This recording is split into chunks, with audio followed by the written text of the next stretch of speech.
看一下目前的晋级图情况 ，ACT 是从胜者组出现了，然后是朱雀从败者组出现，现在就看一下谁能够获得最终的冠军。没错 ，ACT 目前没有失败过，因为前面2局都是连胜的，所以他直接直通我们的总决赛了。是，这场的话其实马上也是要开始了。 必须携带一个兴奋了，是的，有可能直接去找弓箭手。对，因为对手他的一个这种控制，对于杨来讲还是比较头疼的。如果带闪现，那就追飞行家了，偏向追飞行家了。是的，打一个爆发，教授也放到旁边了。这个 L 型的一个选点，这个阵容选点的一个目的是为了保护一下我们的教授。也是点在了中场的上方。如果带兴奋，这个选点就很舒服了。如果他选带兴奋的话，因为旁边就弓箭手。对，是。好，也是看一下真九前期的选择，直奔飞行家的方向来。是的，有些克制关系，不过他选择先拐，因为想要存一些愿力。晃了一手。是的，最终目标应该还是选择飞行家吧，因为可以闷化险为夷。回头了，再去赶一下中间，让你救人位没法起修。他只想存愿力骗身位而已，不想让他们开局修那么多密码机。但是还是想过来找3岁，想着找3岁，但是闪现也行吧，也是有攻击性。这个位置开追的话，可能会不太好干扰密码机了。对，而且这个点的话，其实能够去博弈的板子会比较多。他可能不想等一下击倒人之后，弓箭手过来烦吧，所以想先处理他。而且可能可以装一手兴奋吧。没错。好，这个围龙有刀了，好准，好精准呐！真9。 撞得太好了，还是挺快的，因为前面还有一点拉点的时间，有被秒的风险啊！其实3岁这个位置，因为你这边其实技能马上就要好了，失误了这个围龙，第2个围龙补上，但是这里的话感觉还是要交闪，直接击倒，而且其实脸上还有一个御灵的教授，是的，非常的凶狠啊！感觉现在真9一上来就像一头狮子一样，马上就去。 撕咬住了这边的3岁的球，他的一个弓箭。因为算上你前期的一个拉点时间，加起来是2台半左右，而且你这边有个地下室，你现在得有人贴过来才行。通缉到给到了玉林的教授，一会儿也是赶紧贴过来去摇表，不太好救这个位置。莽出来吗？真9，哎呦，差一些。不过有围龙，他也不太敢拆。监管的主动拆。 那这样的话，其实你只掉4分之1的状态，我觉得对统治者来说是比较能接受了。是的，能接受，等于无伤救了。是，而且你这个还是个地下室。是的，知道他后侧有加剑，但是打不满撕裂度很伤啊。94的一个撕裂度还是击倒了我们的弓箭手。没办法，他如果想要第2次牵制也不现实，这时候监管愿力太多了，他还不如直接倒角落算了。是的，而且得赶紧带走，没错，然后让他们去起修墓地的密码机。 目前来讲，求生肯定是一个去开双化险为夷保本的一个思路了。对，那御灵将会准备过来救，通缉的是大副。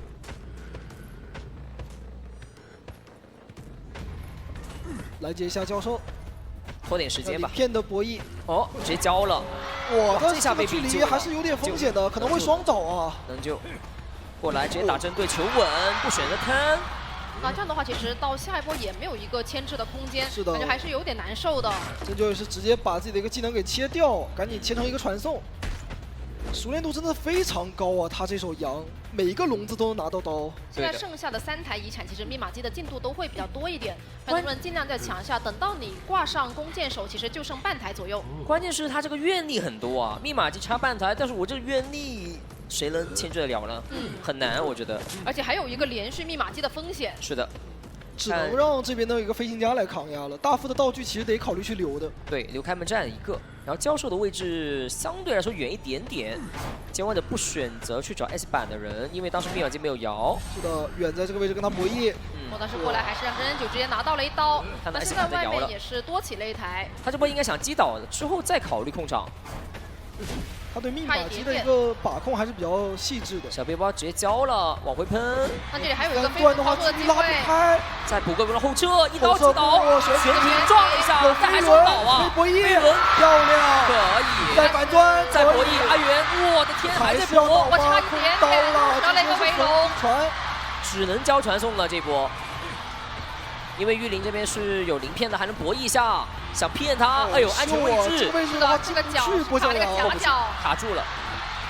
那这样的话，密码机马上就要压好了。对的，被动可以直接亮了，因为鳞片还在，不怕他秒，而且没有传送。是的。 好秀啊！求生的一个博弈。阿远他如果倒得快一点，这个局势完全不一样了。没错，玉林这里的话还能用鳞片去拖一波。是的，门口那边已经开了，没有传送，平局。哇！那这局的话，其实对于求生者来说，真的是每个人都顶住了压力。对，对于监望者真人9来说，他的第一波击倒很快，对，相对来说比较快。 但是呢，求生者中期扛住了，飞行家把前面牵制缺的。那感觉东玄这边班位确实会比较偏向于女王蜂，因为在第一手的时候，他是直接选择搬掉逃脱大师，逃脱大师本身会比较针对女王蜂一些。有个弥天弩挡是刺嘛。不过祭司体系其实应对女王蜂在常规赛的阶段已经是很多队伍都有去使用过了。看一下这一局求生者的一个牵制如何吧。但祭司因为它跟飞行家或者气象相对来说，它没有一个位移能力，就是像气象这种能飞的。是。但是监管者他这一次是选在了右下角，想要什么直接追墓地门外面的这个人。但是脸上是教授，教授有点克制女王蜂的。来了，要去追骤停吗？ 而且带了一手能量先嘛，他带兴奋。对，带一手兴奋，其实给到球员的压力是非常大的。对，这波应该是只是吸能量，想追了，不是吧？应该想感觉对，因为你本身携带的也是兴奋嘛。对，教授克制关系还是比较明显的，要找星焰，星焰是直接往独洞这边走了。独洞的一个位置还是比较好去牵制的。这个点首先他能够去绕一下高低差，而且有祭司去帮忙爆点。哎，但是这个身位被反绕得很近啊。对，是的，而且反手在抓祭司。祭司的牵制其实在前期他的一个牵制能力还是比较弱的。对。14次扭掉，手上还有一个洞，双弹得交一下。这个点位是女王蜂的经典博弈点位，还是去给压力。 再交出自己的一个直线通道，是的，哇！但是带了抗性，2个14次，还好扭掉第2根。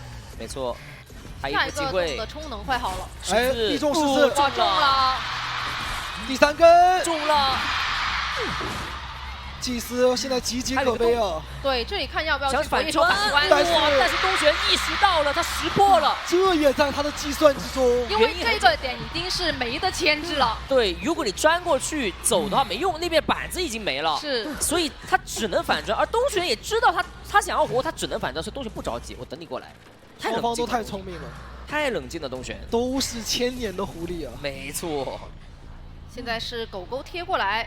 看一下狗狗的这一波救援了，其实压力还是很大的。打出来，这个打出来的距离很远，有点远，小心还有手椅的空间。这一波4次的一个攻势啊。是的，这个距离是反补，抢到椅子的一个位置，但4次歪了，能量不多，再歪一根，好救。这波的话确实是抓住了，压了。那接下来祭司牵制可能性不大了，倒角落吧。监望也是多吸点能量。 密码机这个时候3台，密码机下波是教授过来救，教授可以先破译完密码机之后再过来救。没错，这里也是很细节，去卡位，把人给往中场可以牵一牵。但2楼密码机马上就好了，他可能还是想去干扰一下狗狗这边救完人原地起的这一台吧。对的，但骤停已经靠得很近了，这个位置。 那这边因为狗狗它也是一个残状态，反向的一个拉扯，2阶关找到位置了，打掉被动打了，再个续帧，骗飞轮，再14，哇，直接就不带一点犹豫的无伤救了。是的，这边他预判了东玄，预判他走位，没错。那这边的话只要倒走就行，往角落倒吧。那最后2台密码机，一台差30，一台差60。 还是差一点点的这密码机，多的那台能补状态吧，少的那台密码机只能慢慢拉扯了。他们可以先补状态，不补，感觉他们可能觉得这个密码机的进度还可以，就先去把这个密码机给点亮。那这样子狗狗压力很大的，他们没有选择补状态的话，找人会有一个达尔明的博弈，他觉得是贴边东玄。 东玄他的一个思路还是比较灵性的，他怕万一真躲在里面，我就很亏了。不过狗狗这边也是稍微卡了一下耳鸣之后，再偷偷拉走了。是的，新的密码机已经起到了40%，最后3台的一个距离还是比较远的，没有那么好去控场。而且这一局兴奋的话，求生者他们也是有防到。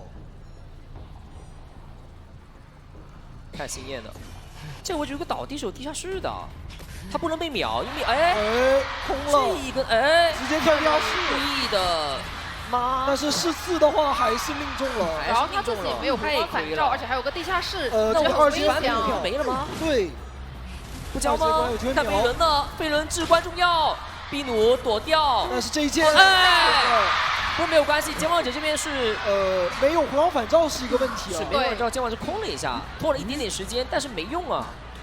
主要你变成了开门战有个人在手上，完全不一样，因为监望者有底牌的，我可以切技能的。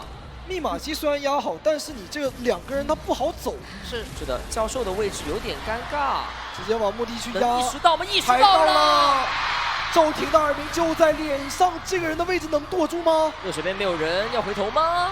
等耳鸣掉了之后，看一下耳鸣的范围。这里是秦王绕柱，直接绕这个密码机。这个位置一般不会去看这个位置。是的。那另外一边守墓人想去偷人，监望者能不能意识到没有能量很烦？怎么来的吗？耳鸣没了，要传送了。那这个人要能救移形，预判位置找到了，就是狗狗，但是手里有铲子，不好走呀，他这个距离太近了，被打出铲子。那这边周庭要过来帮忙卡。是，但东玄的话其实也是在注意骤停那边，因为他知道求生者想要怎么去打运营。是的，如果你回头的话，看到了。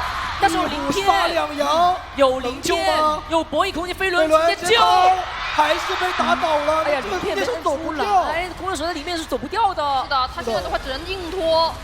而且这样的话，这2个人都要倒在独栋了，命中了。这个位置前面还有个反弹，稳定吃。想要先挂人，再用第2波那个2阶。是的，他是2阶，下一波马上就能用。那这里守墓人要不要考虑再出来拉扯一下？需要的，他不过来的话，星焰是走不掉的。看狗狗卡的位置了，来了，东玄有可能声东击西啊！想声东击西吗？哎，这里的话已经来了，太准了吧，东玄！但是挽留快结束了，这个时候。上帝视角之人啊！是的。能不能先压他状态，用失真？8秒的一个挽留，一下。另外一边队友这边是靠门口了，想求稳吗？他们是保证走一个了，保走一个了，应该是不想拉扯了。女王峰的机会性还是太强了，因为这个人你再救，可能2个人还是走不掉。是的，而且那边门没点过。哎，一个4次躲掉，击倒3抓了，没错。哇，3抓！东玄的开门战理解很深啊，这个选手。我们经常在控场角色。胡锦村的艾维，他的一个上限其实非常高的呀，不管是前中期还是他的一个后期开门战，只要我签的一个位置，让你没有办法去封锁我大船的密码机。是的。那监管者最终是选在了小船前面，是这个位置也行吧，能锁密码机。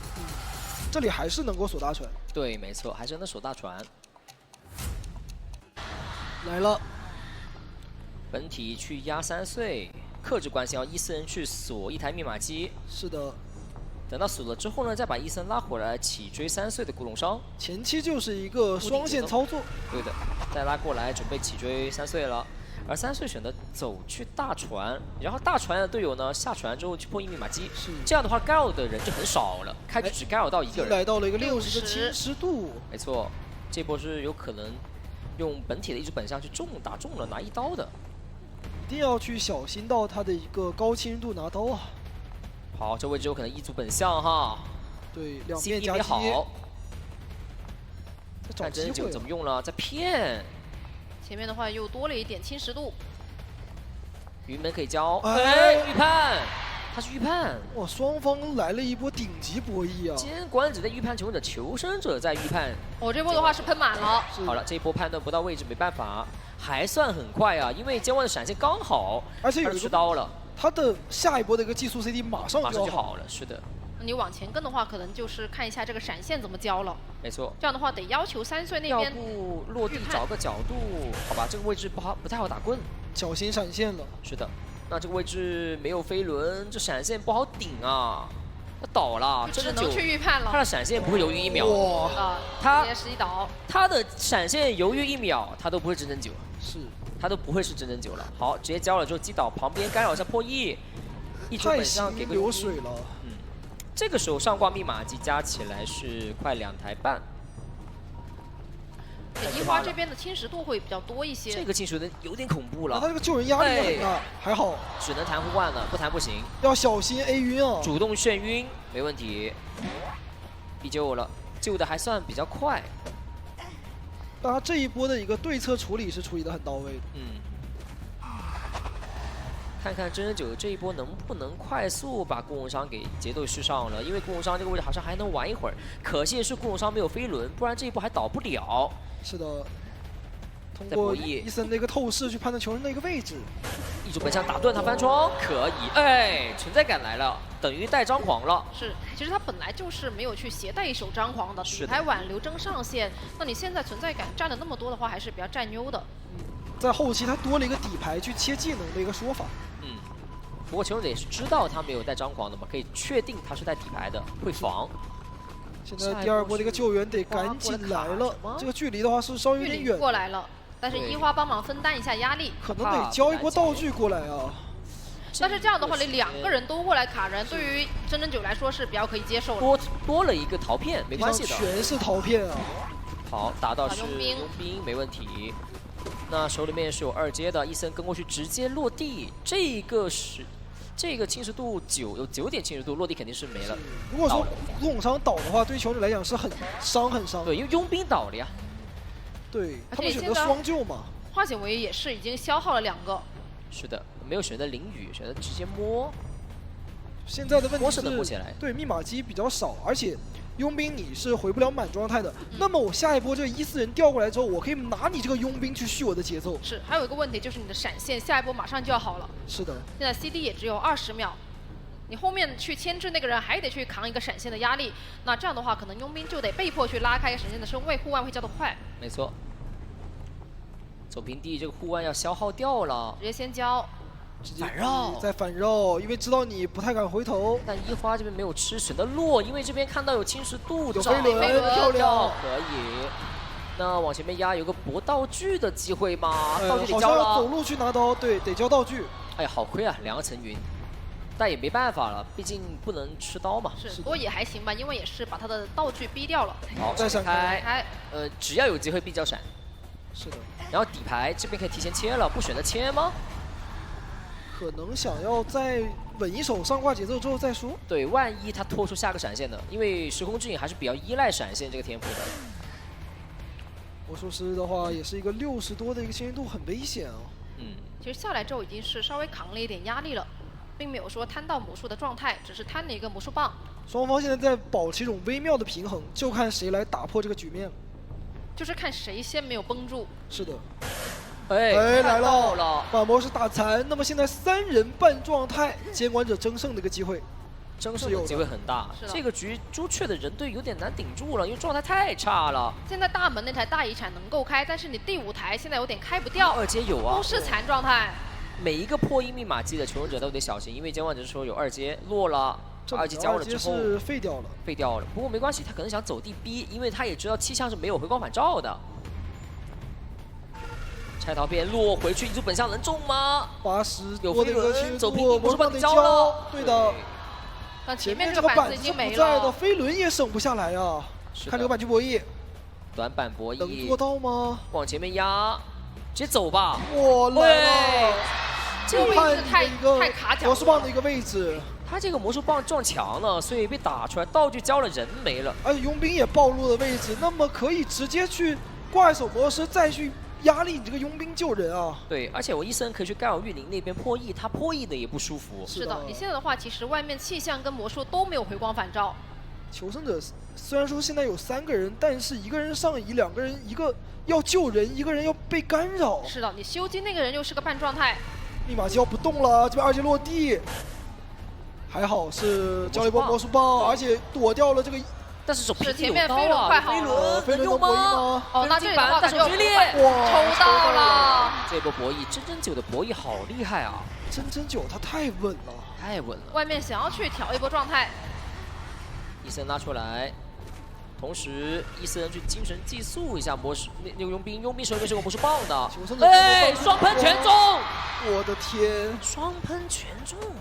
这也太秀了而且求生者他们已经没有任何的道具跟状态了。是的，没有反击的条件。而且他们其实整个位置都很难受，因为你3个人全是卡1人1个角。这里佣兵一上挂，他很有可能变成什么一挂飞，因为那边求生者一个在地上，另外一个人还得去摸他。是的，不敢想省一个自起。是，他没有人能救，没有救的能力了。是的，是的，2个人也没有时间去补状态、摸箱子了。重点是这2个人都没有回光返照啊。这闪现还好了。是的，闪现还转好了。真的是完全不让对手有喘息的空间。现在，14人又杀回了这个气象学家边上。明亮了，能看到阿远吗？看到远了。看到了。是的。他没有道具，手里的闪现很恐怖。手上只有一个飞轮博弈的机会。甚至于说他这里还可以去考虑把这个气象给秒了。是的，他其实就是先让14人过去，然后看看情况。对，给透视一下。只要你敢进入到我的一个逃兵范围，我就要秒你。来了，直接击倒了气象，而且佣兵那边可能还要过半。要交传送吗？哦，交求稳了，冷静了一下，对，求稳了，没问题。然后1人再派过去，另外一边没有密码机啊，那个位置。就最多的遗产是在角落。是的。对。要不你就去海边兴起。是。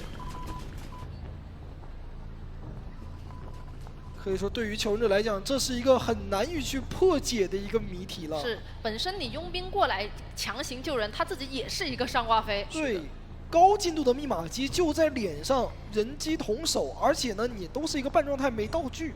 而且有14人可以放在外面，一直找你那个修机的人。没错，那佣兵就是能救的，因为他有这个小搏命嘛，他就是能救的。那如果说硬救的话，其实对于他真真9来说也是有机会。来了，再反秒魔术，能秒吗？秒了。秒了。谁修机我就秒谁。这样的话，现在场上求生者都是一个挂飞了。只能抢亮这密码机了，硬修吧，没办法了。2个人修啊，1个人修吗？哦，想1个人过来贴住。他不想，要直接开了，可能要走一个了。只能说来一手。不过真9有底牌。对，来手气组保车了。但是这样的话，我14人可以去跟着那边，然后本体再去找玉林。感觉还是有一点难受。但是我1人委屈双控啊。对啊，你也干不了，我1人卡1个人。对啊，我1人管1个，本体管1个。这个追猎的闪现。这个闪现顶空才行，哎，还不一定要交了，哎，没看到吗？哎，这个距离也是比较近了，给压力，2边都给压力。哇，这个装控也是非常的丝滑呀，真9。这个闪现一击，哎，熟练度太高了。飞轮预判，但交闪现，闪现直接击倒玉林。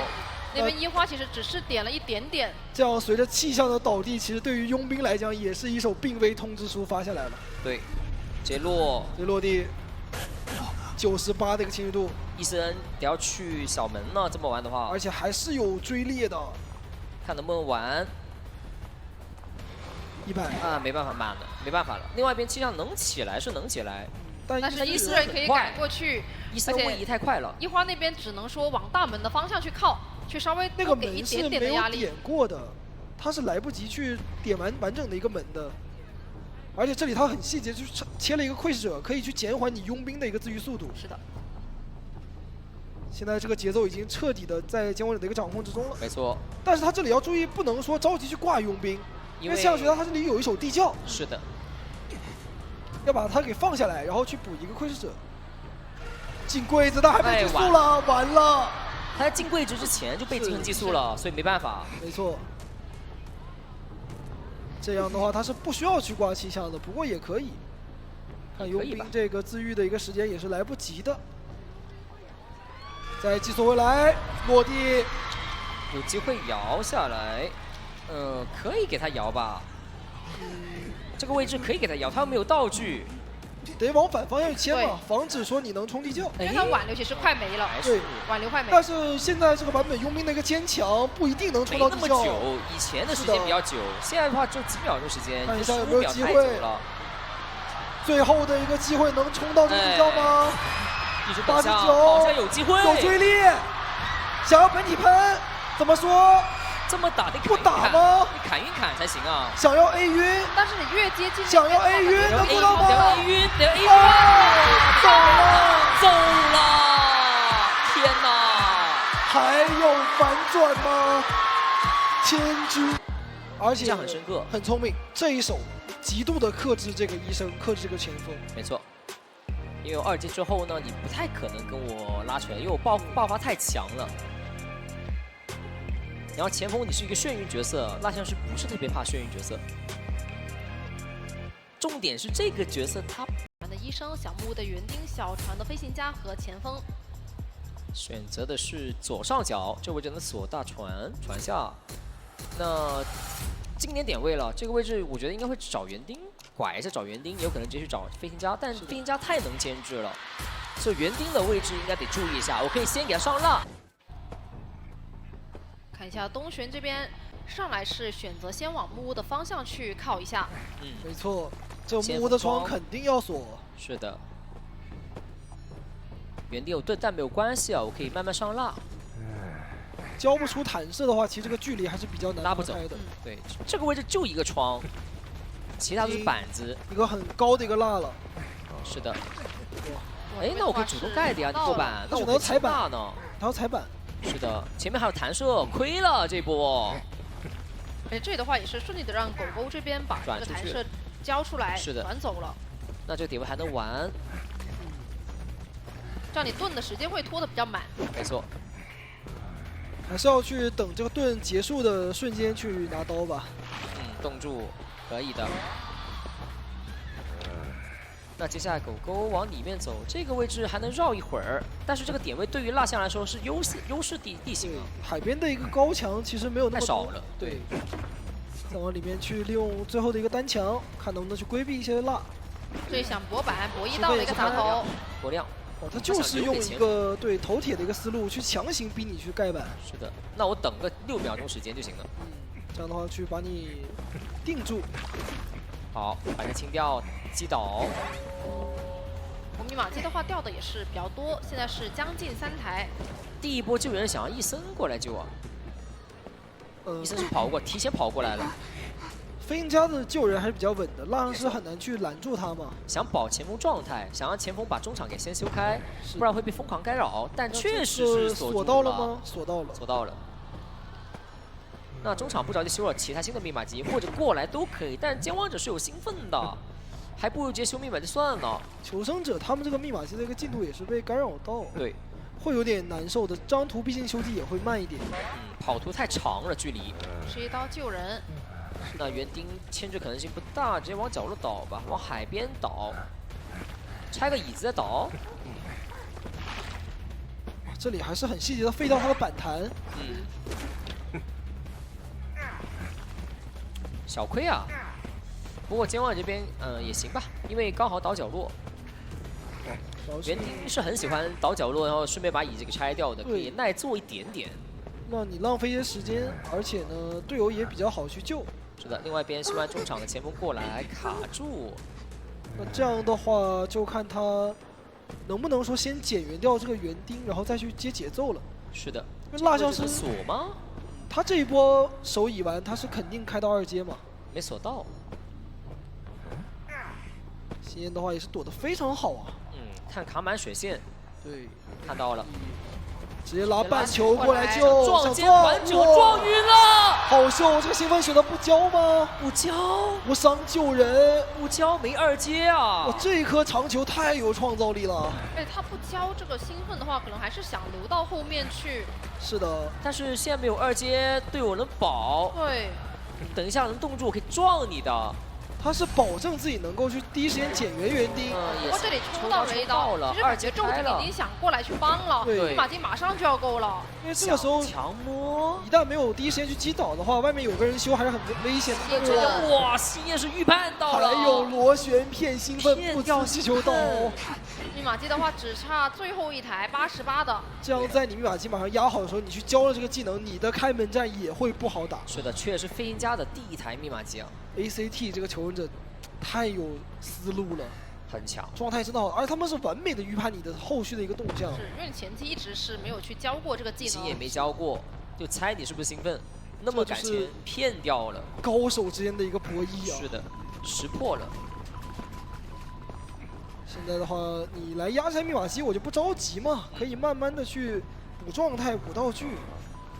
现在的话已经在调状态了。只要你剩下3台密码机，其实离的一个位置还是会比较远，是卡在了3个角落。感觉对于东玄来说，可能现在也只能说先去拖一下自己的技能时间。没错。现在的话，双方都是要去慢慢的去寻求一个突破了。这个时候对东玄来讲有点难受的点是，虽然他能拖技能哦，但他没有人。这台密码其实他是不敢离开的，一旦离开，随便来个人就可以把他给抢开了。是的。但是外面的话已经在慢慢兴起了。是的。要等到自己的一个技能差不多好的时候，再去外面给压力。另外一边爆点了，出乌鸦。对，不过双鹰那台密码机好像是没有封到。是的。那贴过来能秒人吗？因为那边密码机马上就贴上了。没错。想找骤停，骤停是有回光返照的。这里的话，看一下能不能通过自己的二阶去打出一波瞬秒的一个操作。是的，伊森的话其实已经是提前去贴门了，主要是有回光返密码机能压好。有回光返照，这火油用处没那么大，想着先拿一刀先，不让他开，对吧？我先高辣拿一刀，你不敢开，那我扎针啊，我扎秒扎吗？对，只能这样的，还要再续上辣，然后再往前去转点。那这样还是故技重施嘛？得进板，这时候对，想上2楼，哎，火辣来了，火辣起身。但不怕有回光返照，再来一波火辣吗？就是一直黏住不让你去开。我扎针，得先开了，对，不然的话会被东玄这样去拉扯到倒地的。但这个区域其实是一个高墙区，感觉还是能够去拖一点时间，你得先把这个窗封了才行。主要是那边门是第一时间贴的，你没有那么快处理的话，门就已经够了。你击倒了还要挂人呢，门已经开了，这时候，而且另外一个穷者马上也到门口，大概率是平局了。没错。地窖点位也很远，所以走不掉，平局了。平局，他还得先去挂，只能防万一大门有人。对的，可以。没看到人就直接回来再挂。就那等于现在双方全平了。第一把优势呢，朱雀也是还回去了。ACT 呢也在这一把里面是拿下了一个5比3，大局1比1平，小分都一样。比几个怀表又拐，我感觉大副的选点可以稍微再考虑考虑。可以古董商放个中场，这个阵容其实他都可以追。现在这一把，他喜欢逼怀表，中场，他打法喜欢逼怀表，所以中场选个大副在，道具一旦被消耗了，中后期会变得很弱，就变成你救人以及说你后面运营的空间会更少。没错，来了，直接去中场，看狗狗。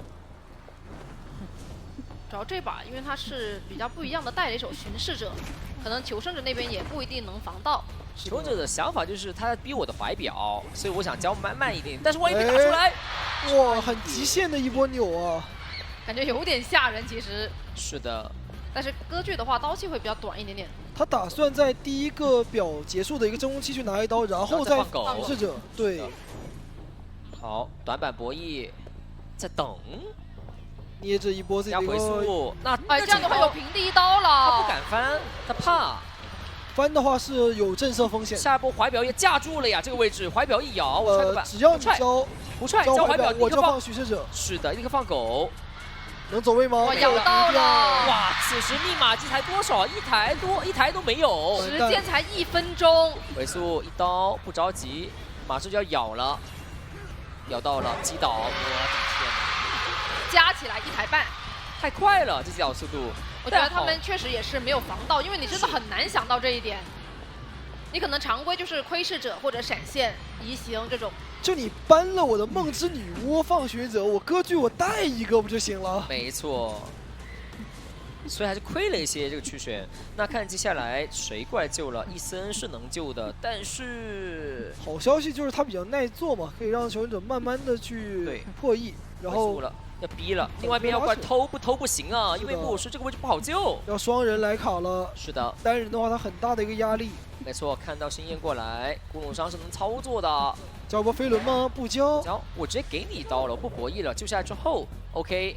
是，只能说要去帮一下，保一下，必须得保，因为没有化险为夷啊。而且你没有怀表了，你没有26空间。对，点点到躲掉了，往回走，有打棍的就再躲，但是还好3棍，但是卡止哥呀。是的，这个位置还是没用啊，等于3个刀就全空了。哎呦，狗狗这个博弈还在，差一点点，还在溜了一会儿吧。这种短板还是太难去生存了。歌剧短板博弈太强了。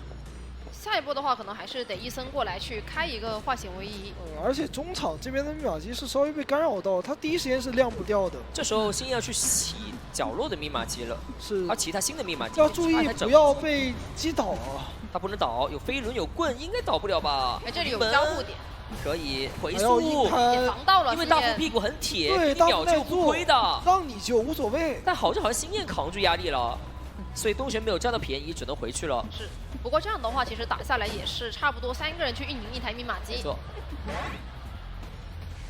他们居然选择抢中场，想补状态吗？他们想抢开了之后去调整一波古董伤。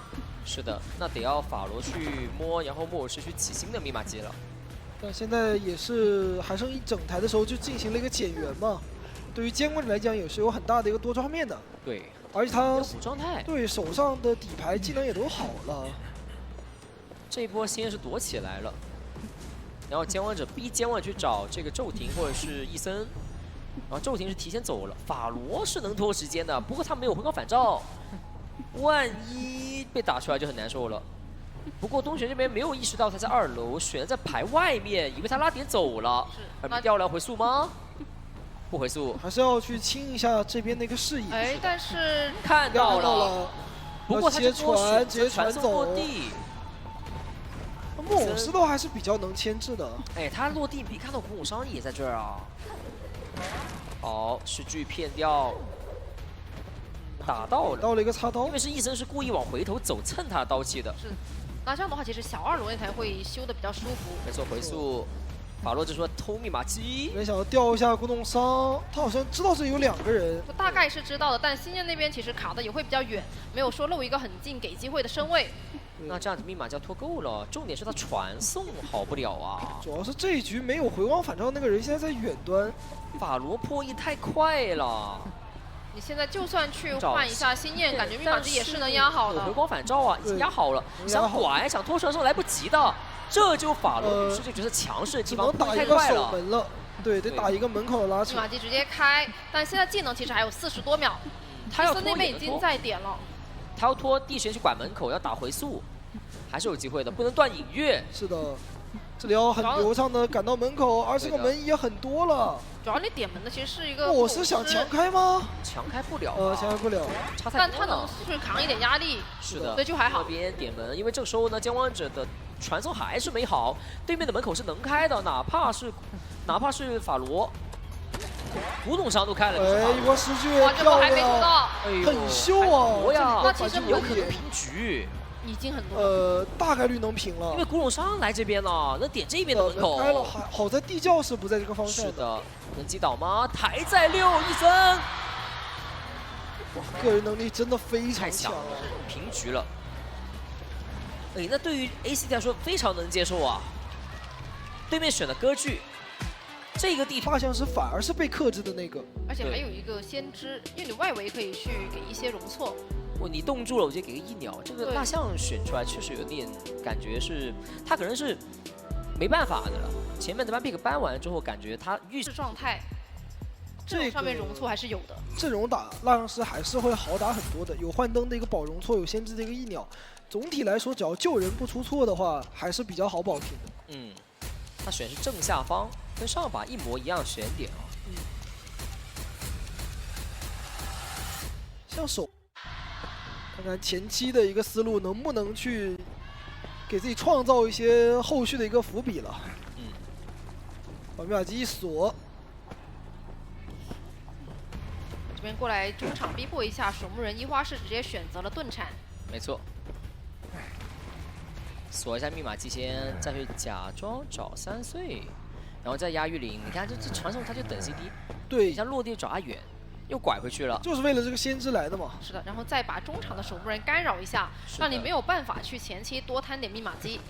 守密码就是再回头，然后再去找这个幻灯，找幻灯。就是把你前期的一个破译节奏给你拉到最慢。传送的找阿远了，然后准备传送先知。应该意识到了吧？对，意识到吗？没意识到，很恐怖啊！带传送，谁想得到？太恐怖了，真9这个传送。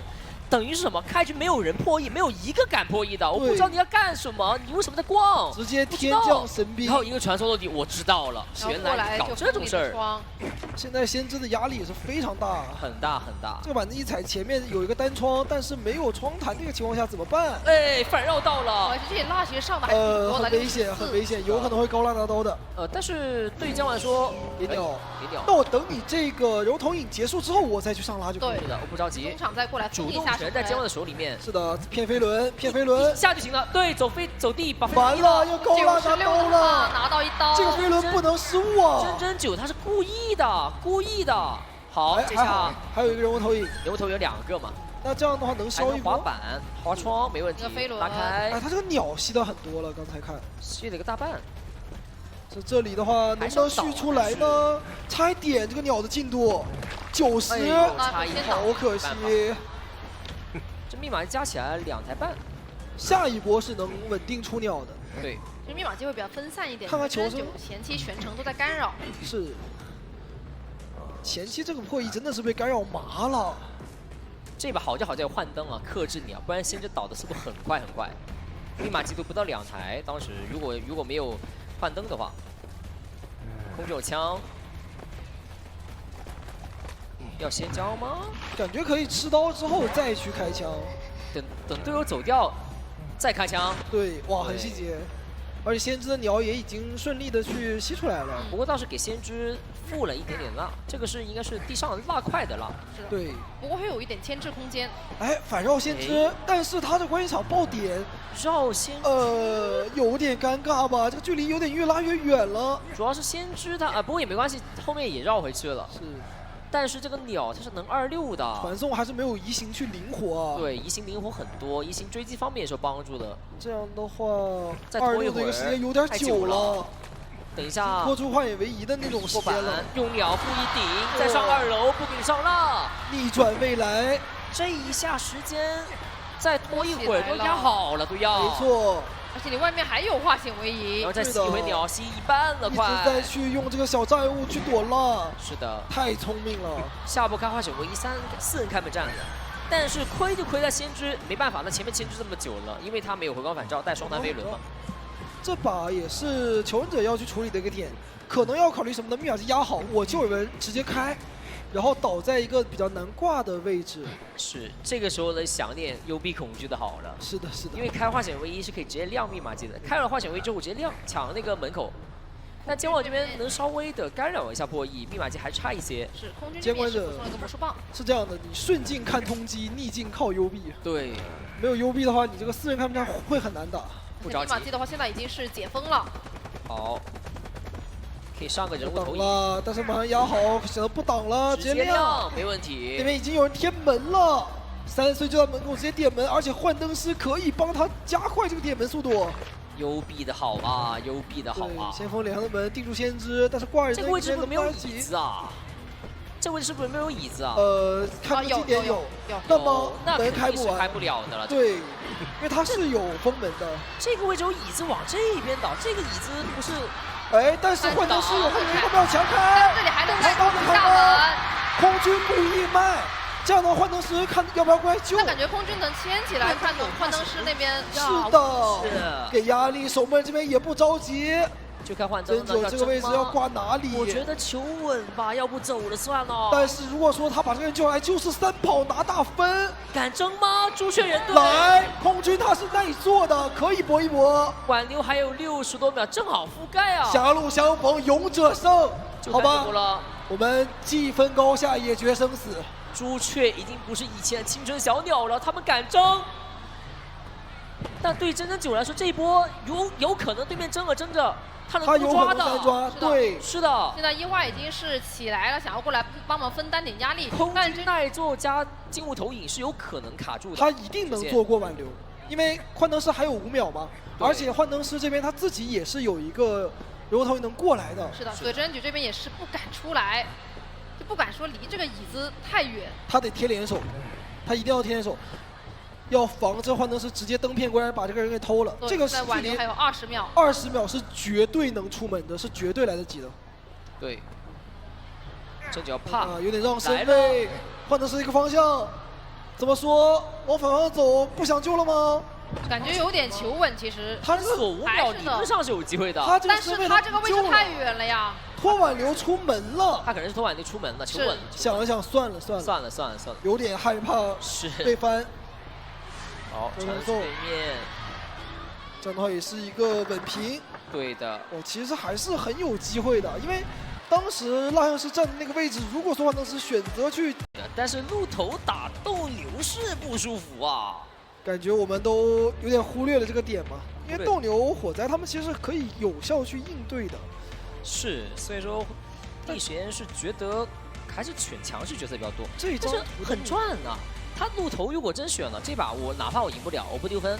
感觉很久已经没有见到这张地图上面的鹿头一些冷门的角色，基本上都是打版本的强势。没错。选在了河道的底下。主要最近的话，确实能够明显的感觉到东玄这边鹿头的熟练度是比之。好，看一下前期的一个追击，这个点位的话，可能就是直奔着宙斯来了。骤停要去扛这波压力。火灾。这边先交一个气囊，直接清掉了。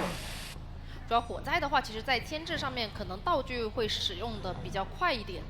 这位置大过去了就回不去了，对，所以只能走另外一边，但是可以放夹子风拉距离嘛。这个位置我抬勾手可能把他勾到的。哎，他这边的话是我抬勾手可能勾到的，骗走位骗到了，有没有机会？哎呦，差一些，他选了勾墙，第二段的压力来了，哎呦，并没有挡住，哇，坏了，气囊也给了，还被打断了，是的。那接完下波移形能贴脸呢。而且钩子也是跟移形同步冷却好，没错。那已经是先交钩子还是交移形？先交移形，贴过去。这样的话，你手上只有一个飞轮，能野人也不能扛吧？这有夹子呀。这个夹子怎么扛啊？完了，这里甚至还给了一波存在感。是的呀。而且有钩子的话，你野人也不能来 OB 啊。是的，你狗的话等于给我刷技能。还有地下室，雪上加霜啊！对鹿头地下室秒就算了，秒就救都救不了。真得秒救，不秒救的话，等下下不去了。能勾下来吗？想拖时间，狗狗。但如果再往外面退的话，就等于没有提前来。哎，可以，高移速给躲掉了。对，是的。那你这个会断钩啊，因为它可以一直在绕。第一波延上住的时间太久了，对，等你断钩，哎，可以下了。哇，狗狗好细节啊！而且这里的话，其实拖的时间很多啊。哇，他也太秀了！我下来打算秒救，但是我骗你的，没秒救，我卡半血线，还是53地下室极限卡半，狗神，太厉害了！哇，这波救人。教科书般录下来载入史册，而且这个他也是很敢博弈，这个真的太秀了。他没给存在感啊，这时候鹿头还没有到2阶的。没错，斗牛这边晃一波，被骗了，飞轮交勾到吗？勾到了，2阶来了。那你这个化险为夷现在很难开啊。第二波的搏命被打掉了，本来刚才赚，现在又亏麻了。没错。亏回去，等于是斗牛士这边去救人了，而且化险为在斗牛士身上，下一波没有人有化险为夷了。但是你第一时间没找到，没事，这个位置应该迟早都会排到。时间的问题。对，除非说他没有我倒的这个方向嘛。是。那现在可能还要让野人进行一波救援啊。封劫的还是斗牛士。开了2阶鹿头，你卖都卖不了，必须救。必须救，没错。哎，卡位有吗？哦，还行，有飞轮，但现在密码机不够。下部钩子快好了，要打一手针对了，这里打针对，可以飞轮顶掉，先要帮忙扛一下，不能帮一下，飞轮可以交，完了，炸了，这个哇，这个肯定是先 A 快的呀，对，而且他先交飞轮的，双倒了之后，第二波节奏有了呀，完了又我抽刀。东玄也太狠了，野人怎么拖时间呢？野人 OB 鹿头吗？不好吧？还有勾呢，直接布阵，2阶无勾过来，勾他刀野人，4个人全残，2个人倒地，1个人上挂飞，这把求者要崩了。他得赶紧把周手给摸起来，真的要崩了！现在这个节奏对于监管者，他是无限的接近于一个多抓，哪怕摸起来都在脸上，而且也很残，走不掉呀！哎呦，同学飞轮。地形太差了，都这种低矮建筑物，还好有飞轮有猴，3层猴。但这边狗狗想洞穴过来找了因，为炎这边想破译这台遗产密码机。7层中的还在冷却，不过马上已经 CD 好了。是的，赶紧上二阶勾猪，友想控密码机，想去再找心回来找燕，心燕，心燕必须要躲勾交猴，给吧这个猴，不交吗？想躲想省。走位我，觉得省不了了，是的，只不过能交。第2次释放这个链爪的时间还是很久的。没错，那还是抢不开呀、这台密码机。哇，2台密码机都在脸上，很难受啊！铺个夹子，极限勾有没有角度？这个位置有想法，但是没有勾出来。东玄他的这种操作太多了。对，但这个密码机开不掉。现在兴起的话，其实也不太够，因为你太残错了，救援上面没什么办法。好了，不直接挂，要压遗产。那么救人怎么救？是个大只能说让斗牛士过来开个圈。斗牛士是有可能操作的，穆莱塔。布莱塔操作的好的这一加吧？飞轮操作，怎么说？是的，只能这样呢。对，他没有回光返照，他吃不到这个密码机的一个加成啊。是的，他以为后面有人，这里只能靠他的一个个人能力了，给他救吧，要不。但能是不能？但是给他救了，密码机就开了，85能抢开的，找不到人，他手要偷下来就了，哎，要偷了。这个身位要偷了，勾到赢了，漂能下亮！来。完美救人，野人能再7成把救下来，没有钩子现在，而且没有也有回回光光返照呀，返照解决了我。可以给你打呀，无所谓是的呀，而且我这个密码机够了点位。也好，反转之后再反转，直接把密码机开掉，没有回光返照的人也在外面。是沿这时候去点小门，那这里2阶的话，钩爪看一下这个门怎么样去控了。能找到心燕吗？心燕得扛住压力，第一时间没盘到，方这的话向放闪可能得先封哎夹了，，先看到封夹脚，印了不，封，得封得封，他必须得封的。因为人离这里太近了。是的，是万一出什么问题就不好说了。封夹看到了，切先底闪，牌切闪，秒挂的话，另外一边门口是没有到的。是，而且你鹿头2阶的一个愤怒链爪是有机会赶过去的。他判断你不敢第一时间点门，对，哪怕你中场卡个野人也没用啊，我不怕野人呐。是的所以斗牛士他也过来卡了，也不敢去点门，想求生骗。这里只能2个人去骗了，是，看东玄失不失误了。一个人以身入局，让另外一个人去救。对，没看到门口没有回头了，人，回头脸上有一个人，知道斗牛士在这里，到了，但是这想要不是故意给要野你的，人，他故意给知道你的，因为爷那边门口没有开呀、我知道门口没有开，那爷在干嘛呢？哎，我再回来掉。一个飞轮，等于是顶掉了一波，但是斗牛士位置倒野人，他不好救人啊。是的，沿太远了，对刚救下去刚摸到我也开不了，下波钩子又好门了。口是有夹子的，你要交飞轮去顶夹子，那我可以去找你来救人的这个人。是的，还有人顶夹子飞轮给压力，在点门了。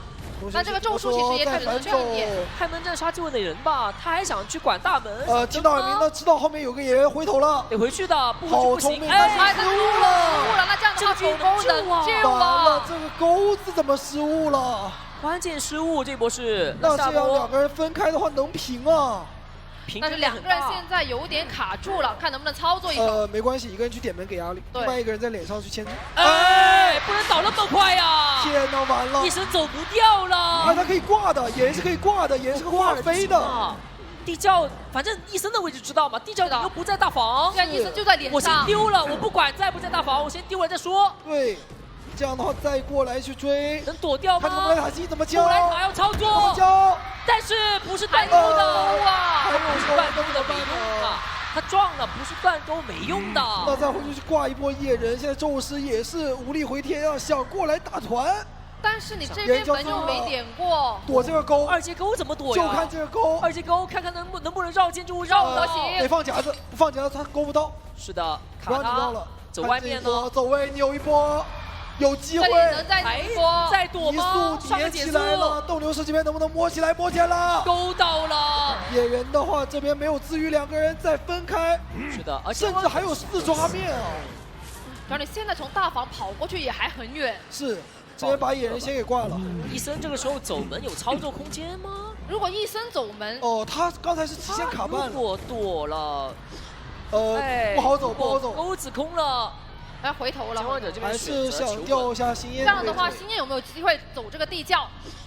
有，地窖是在附近的，有看能不监管能操作。者到了，判断到位置了吗？哎呦，但是找不到可惜具体的一个人，找不到具体人的位置，只有耳鸣哇，在。好紧张，已经打了8分半了，叫了这一局，而且他快10分钟，心念的飞轮快好了，动旋要他可以等到一波了，飞轮的但是有救效，但是有闪一手还没现，开，有闪现，有闪现，下闪现，接太漂亮了！速修这个点，梦之女巫这个阵容打女巫，感有说法。觉有点难受。机械师还要配心理，你选梦之女巫出来。如果说你抓了机械师，外面还有一个幸运看的话，这个密码机管控不住。太快了，这密码机这个组合很恐怖。选到了机械师的旁边，但是因为你机械师跟幸运儿分散的是在2个角，所以总是有一个人能够担任这个密码机的责任。是的，真人9这边的话是选择先过来找一下大房的机械师，少天是已经把机械玩偶放出来了。对的，这里的话就看他的一个抉择了，是把这个娃娃顺手清掉，还是说直追借尸，寄生还是想去管一下这个接玩偶？对，但是我可以控的呀，他寄生去打本体，这对他样的话让寄生先跟随，不敢去控。让这个原神去把这个玩偶给打掉。另外一边停信徒吗？这里的话就看他本体什么时候拉过来了。不过本体很远啊，对，所以他故意的让寄生信徒去往回压。来一个双夹。不过君上天也是反应得很快，往回走了。这里的话看学者要不要直接放了，省一波。想先包夹，哎呦，这刀没拿到，但这里很明显寄生，要吃刀，但这个是原生，直接拿到一刀，亏是啊可！以送寄生的。那要直接去给一波巡视者了。是的，不过这位有高低差，不太好教。他可以架1楼放2楼，这样的话也是提前去放，预判你走下来，但是听到你巡视者的话，还底是下有个巡视者在等着，而且这边信徒跟上了，没有注意到。是没注意到，亏在这儿。这边还有个地下室，下室梦之女巫地下室来了，他们这一把没这把没有救人位有救人的，位啊！比没有救位的鹿头地下室还要难去救厉害的，，是的，对，这个一上一下的信徒你是很难去救的，没错。只能让这个心理来了。而且中场赛密码机感觉要被从头守到尾了。梦之女巫她毕竟多线程可以一直压你的密码机，求生者要怎么应对呢？主要你比较好救的其实就是这个心理，他不，他要让杏儿拉球下去救。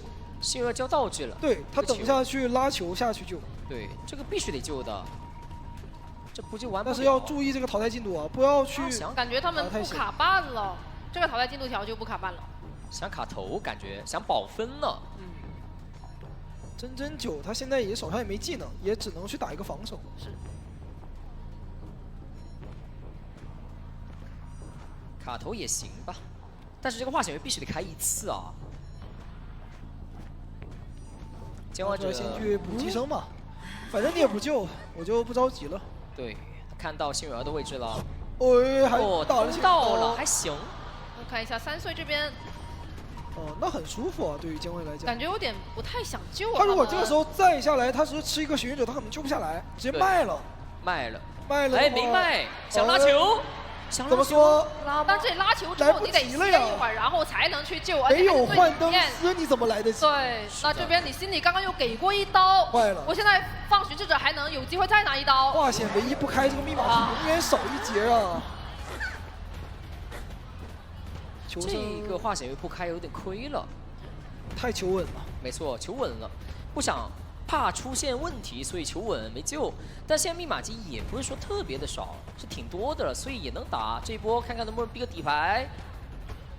这个闪现看能不能吃出来，有可能交的，真人9是有可能底牌切的，是，不切了，切了，可以，没问题。但密码机的话挺多的了，只差最后10%，而且能够去压好。没有回光返照，这里会不会强挂一波地下室啊？可以强挂，因为。除非是真人9觉得他有回光返照，不敢强化。哎，想挂中场。底下还有人下去了。对，然后压密尔机。那他如果能察觉到的话，打心理一个针对，这把还是能争胜的。就看他能不能察觉，因为这个阵容星源是有可能有的，末世也有可能有的，你不是很笃定心里是有没有这个回光返照。是的，他们是机械玩我也过来帮一下，因为星源跟那个星源是有化险为夷的，末世是没有的，这个化险为夷都有可能带了几个人，想扛刀，想扛刀。但真主这边感觉也是有防盗，你就等你下来之后打心理。是能扛刀吗？车刀很有手法关键，吗？哇，打到了心理。哇，这个还不好亮，那球上这波有点崩了，因为这里我还能挂地下室，这一波我可以续地下室的，对，还可以挂地下室。我刚刚那波不挂，我这一波真的可以挂地下室了。而且你密码机不亮，你就不好亮了，对吧？其实后面你再亮的话也是劣势。进行祭司，补个寄生，来了，请君入瓮了。这个救人越救越难救啊！是你想想，你现在就算是让幸运儿过来开圈，可是他自己其实也没回光返照。对，有可能两个都倒，所以服的话就是哎呦，这拉球被打了，那这个密码机还是不好开啊。谁吃刀？现在唯一的就是有这个化险为夷会好一点。都出不去，要不要去贪这个幸运儿？牧师当时在外面走了一下，他还不在密码机附近。对，这想让心理去开机，想心理开密码机，让带化险为夷的去开。让两个人卖了去保莫斯走一个了。这样打吗？断臂求生了，但是这边已经提前去压到莫斯那个位置了。意识到了，所以他提前把信徒调过去。他全都要。对。骗出一波路易，因为手有闪现的不敢不交。对，这里赶走的话就可以先回来找挂花了。心理压莫蓝杏园，主要一花这个位置能守大门呐。对。怎么说？闪现，闪现的。不交吗？反正这里保证先把这个心理挂上。完了。那这样莫斯能走？看一下杏园能不能走地窖？地窖在脸上还有球闪现，提前拉球，我怎么见过呀？不能让他交闪。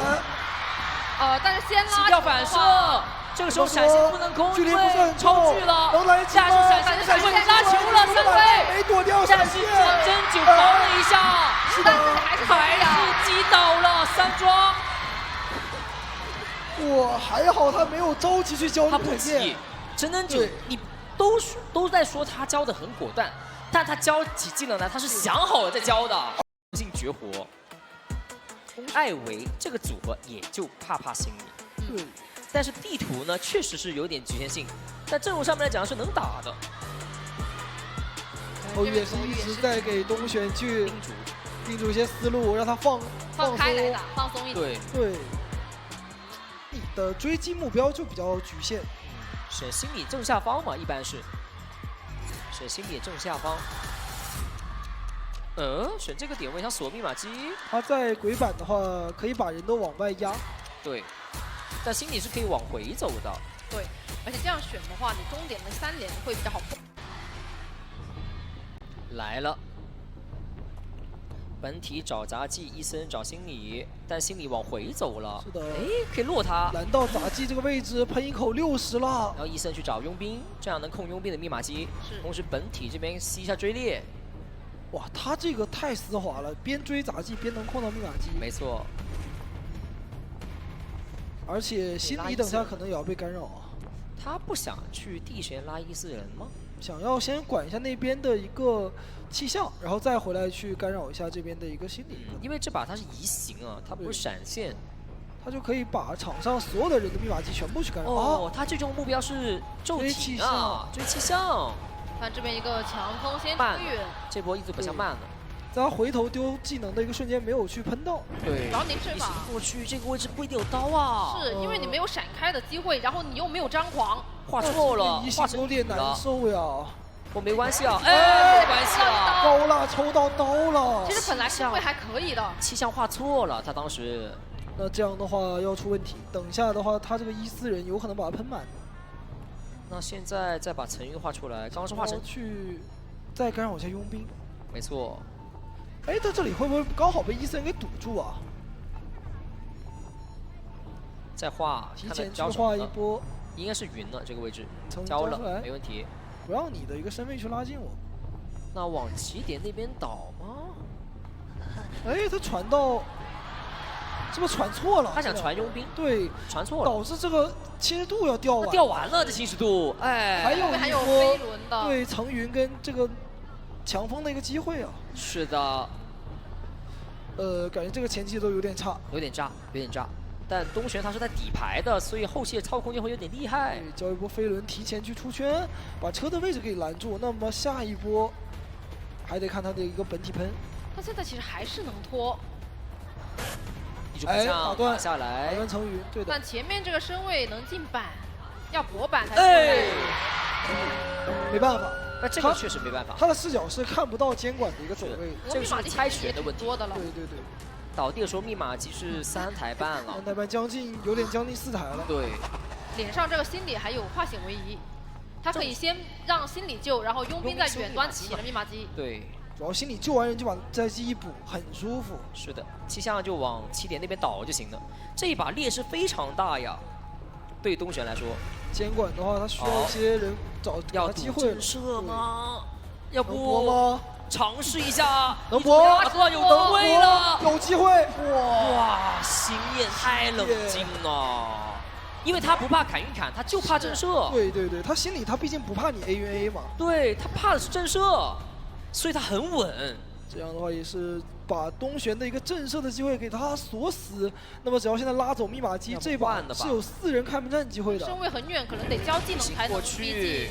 那把移形一交，密码机控不住了。很大的一个问题啊，就看能不能再用伊斯人回去管一下了。是的，只能医生去管了。下波佣兵贴过来救人，心理这边虽然会被干扰，但密码机已经一半。是，佣兵还有化险为夷，他不能过着手，他要去杀到那个密码机那里去，让你这边佣兵救。是的，他如果在这边等的话，那个密码机一旦压好就出事儿了。但是还是选择继续去赶一下狗狗。主要你心理那边如果不管，他刚才是等应激。把应激等掉，然后过来把心理击倒。对的。让你救完之后呢，我在这边控密码机，14人去找气象。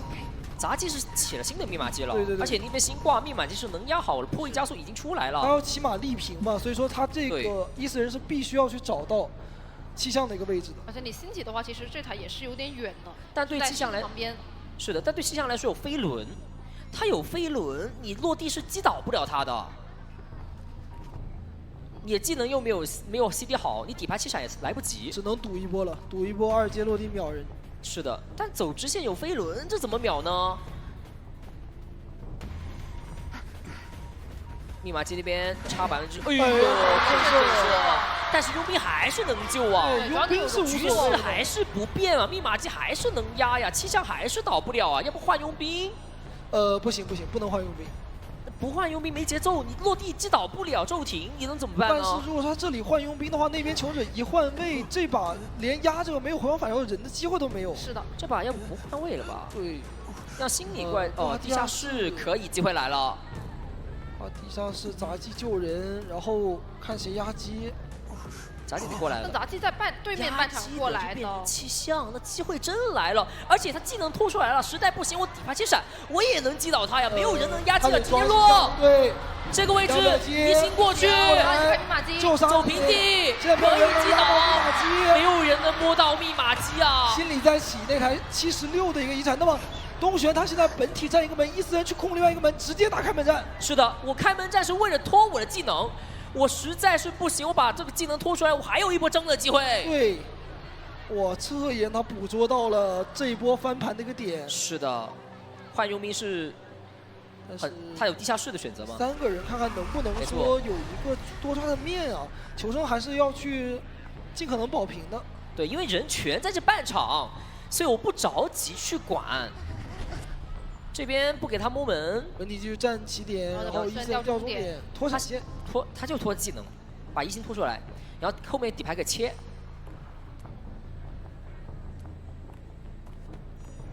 主要现在还是得先去布置一下这个开门战。对，求生者那边也是不太能给身位的。看一下求生者这边能不能去拖监管的一个板直接到起点去了。这一波没看到，这个位置好差呀。那狗狗这边门要开了，他没看到。没看到。调过来，好像意识到狗狗在点门了。但是另外一边如果给压力的话，你人得过去。要失手啊！终点门这边想要秒佣兵，然后再过来留心理嘛，也可以。但是这边的话其实有护腕，感觉能直接弹走。弹走了，哎呦，这一波决策有点失误了，他可能没看到佣兵当时。对。那杂技那边能把门点了，把终点放开，而且秒不掉佣兵情况下，那心里可以去赶到。看这一波伊森的一手本相，对，而且技能得多好，能中吗？没中，还在弹第二个护腕，这边好远，要交移形去抓佣兵了，可能。交传送门开了呀！跳起来有飞轮，另外边门口呢？好秀啊！佣兵信任度要掉，那边门现在可以去点。哎，但这个位置有点伊森的位置是切回来立刻。然后怕被打，怕被打回来。现在起点门已经在点了。佣兵的话离地窖也是有一定的一个距离，但是挽留要掉了。难道说挽留掉了？你心里还是个满状态。艾维佣兵挽留要掉，走地窖。伊斯人也去不来不及去，落地之后呢？可以还有小革命，直接冲门就行了。冲门更近了，要3跑了，感觉已经稳3了，稳稳的3跑了。去起点了，拦不住 ACT， 够了，挡不住 ACT 了。天哪 ，ACT 现在有4分的小积分优势，也就是说下9。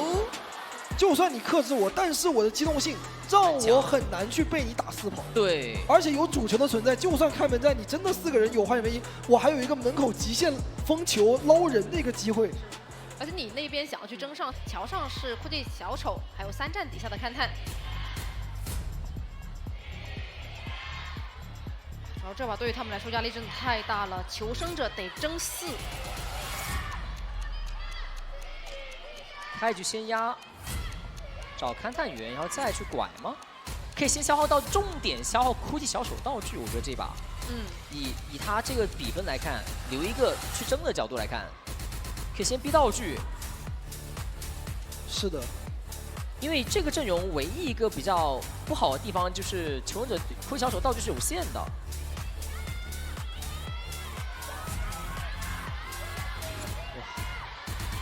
此刻。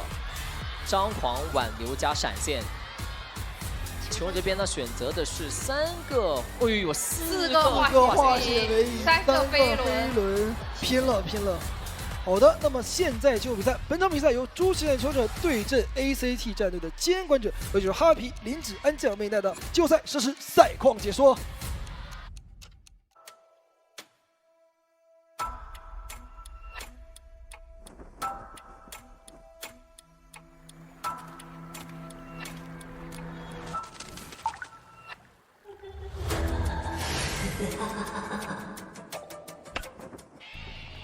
来了，先去找3岁。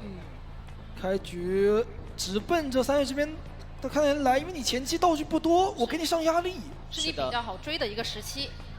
骗红光，但3岁没有被骗到。那没关系，真九这把对于他来说是只需要留一个。是的，他能够去跟你耗时间，拖自己的一个技能好的时间。把这种安全板全部都踩掉，一点都不贪。好了，拐准备去逼异化道具，封密码机，选择是封密码机控场，继续追3岁。是的，反区博弈。哎呦，3岁这边也很稳啊。前面看起来拍得很急，但这一波一点都不急啊。是的，盖板机会吗？哇，假装回头，实则继续过板。是的，你身位上面已经是挺近的，但一直在补板。再给压力。看这里机会，拿到，因为他感觉3岁他一直绕，他不想下板，直接走路拿刀了呀。没错。那这样的话，让酷劲小丑带着3岁走。但是你没我快。但是我跑得比你快呀。对，跑不过他就手的呀。收个闪现，大强，你帮忙加速，主球，你扛闪现抓到了，闪现打，直接交闪现了，3岁再把自己一交弹开了，护手在炸，漂亮，好秀啊！主球帮吃闪现飞轮朵，磁铁挡掉火箭。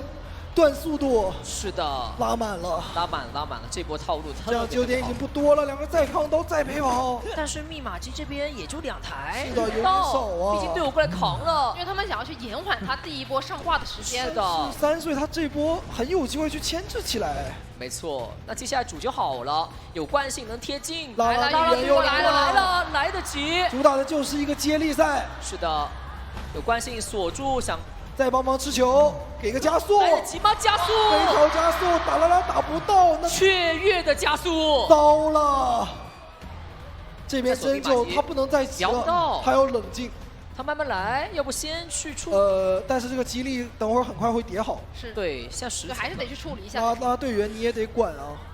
主球好了，能抓吗？有磁铁，雀跃，再反手开，走位，然后拉队员再过来继续叠层数，两个人这个板子不好过，这个主球能回来抓吗？走躲掉了，还有小，还有雀跃，金板，反击模拟测试，还是击倒了，他被减速了。没错，他雀跃的后半段是会减速的。是的，是的。这样的话，虽然说很燃，但这个密码机进度有点少啊。因为你一直在换人陪跑，你第一波哭泣小丑过来，第二波拉队员过来，密码机一直在被干扰。现在旁边这个密码机还是能回退，所以对真人9来说，这个局势还是很舒服的，因为他任务就留一个就行了。中场赛密码机持续被干扰，太难修了。就桥上这一台进度被拖延太久，而且这一波你得让拉队员来救。55，有点怕他的一个主球啊。这一波被抓有点风险的，所以这飞轮偏一下，要博弈。来了，主球直接救，打针对，我给你救，而且还能给摊下拉队员的道具或者来刀。对你救下来，我抓一个，我能打另外一个，我能一波手也拿2刀。但这样的话，其实3岁那边再上挂就已经是一个2挂状态，开门战必定会有一个上挂飞的人。没错。桥上的密码机还是亮不了，而且等一下还能再回退。除了勘探员，他唯一的一个 OB 就是枯手的那个火箭了，你没有一个硬 OB。小说家他没有办法把人给你救出来的。看看第3波能不能保护好这个勘探了。但现在其实求生者的位置都分散的会比较远，脸上只有一个小说家。主球去控密码机，看军少天了。监管者有闪现，我很难想这一把怎么死跑呀。这时候军少天他必须得要扛住队友过来换位砸。保怎么说？换位砸救，只能这样了。说还得保，下波必须得把闪现给吃出来才行。闪现要帮忙扛，主球要帮忙吃。是的，来吸一下飞轮我看，但是打一个解擦。解擦了。那他等主球，等主球。不急啊，我抓一个再说嘛。对，抓一个再。哎，抓到勘探员了，有闪现了。哎，可是但没有关系，关键没有直接交闪现。估计小丑没火箭了，完了，只能眼睁睁的看着他把勘探员给挂飞了。是的，这时候把人挂上椅。朱雀呀！那么 ACT 已经确定能够获得最后的胜利了，是的，做到了。接下来是残局，而且密码机差的还很多。没错。哇 ，ACT 他们其实这一局真的是求生者已经拉满了，但是真九还是太稳了。真九太强了，他对于他的辅助特质的使用太强了，太冷静了。对于求生者所有的一个配合，他都能轻松去化解。3个人精准闪现命中。这样的话，苦手在这个位置吃一个惯性，他也不一定能活。是的，一波恐惧震慑，即将要救到我们后面的一个收尾，2人倒地，1人破1的一个局面。挂上之后呢，小家那边破译密码机还是51，没办法，因为那台密码机只要亮不了了，后面就不会给你亮的。要去争一个球4跑还是太难了，太难了，太难了。而且这个密码机你一个人修的话，肯定是越修越少的。是的。过来再去压力一下这边的一个小家，不让他好救。小家还有输入能换位，但有惯性，换挂了，一花也行。这样的话就把你的人一直锁在这边的一个半场桥嘛。对，一直要去救人，而且远段密码机你也破不了。还有主角可以锁啊，这个密码机，哎呀，没办法了，修不了多少。那看军校店怎么救了这一波。打一刀，是的，这个人救下来，那边得去补密码机，2个人还得牵制。那一花这位置没有道具，怎么牵制呢？选择拐吗？主球，这里的话还差个8秒钟时间，搏不到了。那我清完板，我就不跟你搏了呀，我还有惯性。是的，我惯性4层，惯性加蓄力刀冲动根本躲不掉啊。对的，另外一边密在码机其实也状态是已经比刚刚越来越少，修的越来越少刚，刚还有2台一半的，对现在只有20多了。 60加20了，现在是少了一些，还能回退呢。现在，因为我手里面还有5个击球点，没错，而且他有主球还可以去锁。这一把甚至于说要去拿到一个4抓的一个节奏了。是的，两个人爆状态，但是针灸已经赶到脸上，想冲过去救人，有可能会被主球抓。有主球啊，但是这个血线还好，只要不被抓的话，直接 A 了，很稳，有闪现，下一波哭泣小手也不太可能活。是的，对针灸来说，他接下来怎么打都行，再锁密码机非常流畅。哇，这里的话两个人感觉走路就闪是现拿刀，水刀蹭刀蹭到了，打倒了闪现都省了，那怎么办呢？挂飞了，主球也没有交啊。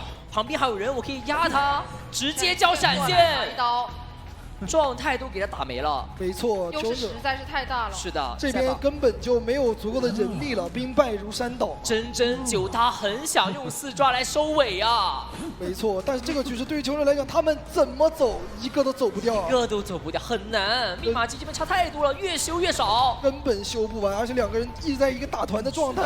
水刀飞轮，哇但是还是也能刀，还是击倒了，拉边就在脸上，主球抓住了吗？怎么有鼓说？舞，把主球拉过来但是取消掉那个了。板子已经被破掉了。短窗博弈，也没有关系，再等一个惯性，准备退杆，可能要等主球。是的，直接击倒真真九，被击倒，太强了！自抓收尾。让我们恭喜 ACT 战队获得2026 IEL 3赛总决赛半决。穷山无路深作节，断崖无桥骨相连。少年自有出头日，定要人间欢